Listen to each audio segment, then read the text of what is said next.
The ultimate guide to picking a pram for your newborn. Oh my God, I'm actually going to relive this experience.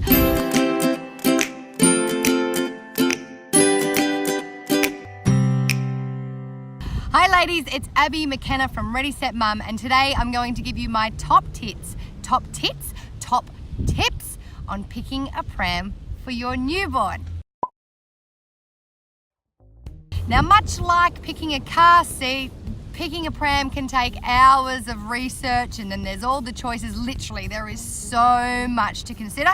So I'm going to break it down for you into something that's really easily to consume and really easy to do. Like picking a car seat, I think I spent more time researching a pram than I did my investment property. And like I told you with picking a car seat, this really isn't a tall story. So my first tip is literally to forget the secret pram club, right? There are secret pram clubs where everyone gets together and they've got the same prams, and prams can be absolutely amazing. Pick the pram that is right for you. It doesn't matter what everyone else has. A pram has to fit into your life. It's one of the most handy little devices that you will ever have, or big devices depending on what you choose. So make sure that it's good for you. Consider your lifestyle. So for example, I was a runner, I was very, very active, and I wanted a pram that I was able to utilize not only for going to the stores, but also for my active lifestyle.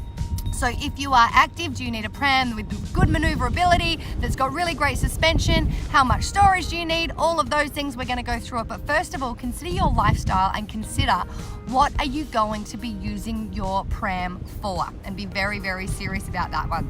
The next one, maneuverability. Okay, if you are active, if you're a runner, if you're a walker, you may need something with 3 wheels so that it's easier to maneuver, and then consider the wheels for the maneuverability as well. So I was a runner in the town that I lived in.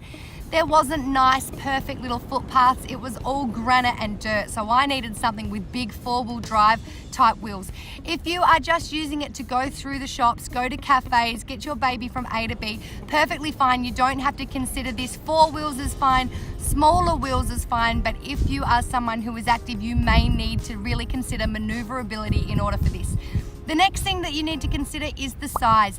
Not every shop is made for prams. Not every shop is made for prams. House and Home, not made for prams. Bunnings, definitely made for prams, okay? But not every pram is also made for shops. So if you are going to be in and out of shops and in and out of cafes, consider getting something that's nice and compact and small. The next thing you need to consider, storage. Storage, you can literally fit anything in a pram if you want to. So how much storage do you need? I used to be able to fit, God, I could fit some stuff in there. I ended up putting extra little D-link hooks on my pram, and I would put my plastic bags or my shopping bags on my pram, and then I would put the kids' nappy bags underneath. Some prams come with a lot of storage, some come with absolutely none. If you're going to be using your pram and be out and about and want to carry your kids' clothes and nappies and everything else, picnic blankets, a bottle of wine and a couple of champagne glasses, make sure you get a pram with enough storage.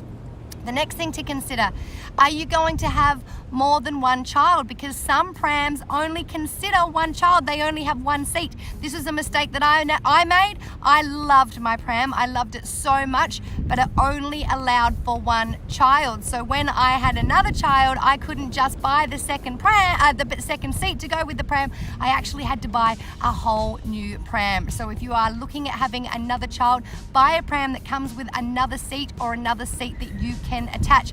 Some prams come with these wicked little toddler rails where they stand on them, and they just stand on, because some kids don't always want to be in a pram, especially when they get older, but they get a little puffed out at the stores. They can just stand on the platform and cruise around. The next thing is the size and the weight. So if you are going to be taking your pram in and out of the car, you obviously don't want something that's too heavy. If it's just a pram that's going to be sitting on your porch, ready to go, not a problem. It doesn't really matter how much it weighs. But if you are in and out of buses, in and out of cars, really consider something that's a little bit more lightweight. The next thing is ease to undo and pack up. This is hilarious. Some prams I feel were made by IKEA, and you need a whole instruction map and manual to go with them. Some prams it's just a push of a button. So think about how much time and effort you're willing into taking bits off and putting them all together. Now, the next thing that you need to consider, if it's for a newborn, do you want a travel system? So some prams will come with a travel system where you can actually have an infant bassinet or an infant car seat. You unclip it and it goes directly into your car. Really handy. If you are at risk of having a cesarean, really think about this because it may be too much weight for you to lift in and out of the car and onto the pram, so you will need to have someone around you when you do that. Now, the next thing to consider, oh my God, how easy is it to clean?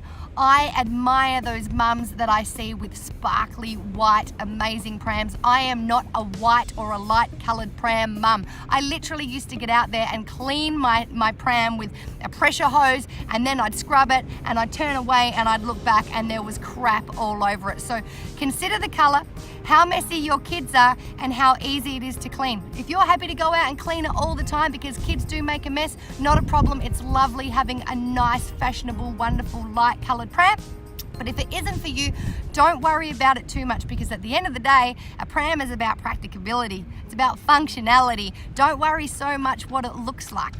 Now, the next thing to consider, there's quite a lot, isn't there? It's amazing. This is just a little separate tip. If you can outsource doing this, I'm all for outsourcing. Mum, you have got enough to consider. So what I suggest you do is you give this job to your partner or your own mother or your mother-in-law. Let them know the kind of pram that you're after. Are you after a 3-wheeler or a 4-wheeler? What kind of things do you need to use your pram for? Do you want to have 1 seat or 2 seats? Do you want your baby facing you? And I suggest if you do have that option, it's lovely walking along, talking to your baby. That's one of the other things that I couldn't find in an active pram when my baby's facing away from me. Let them know your list of criteria. Let them know your budget. Give them your little sheet and send them off and tell them to come back with 2 or 3 choices, and then you can pick from there. It's all about working smarter, mums, not harder. So there you go. There is our ultimate guide to picking a pram for your newborn.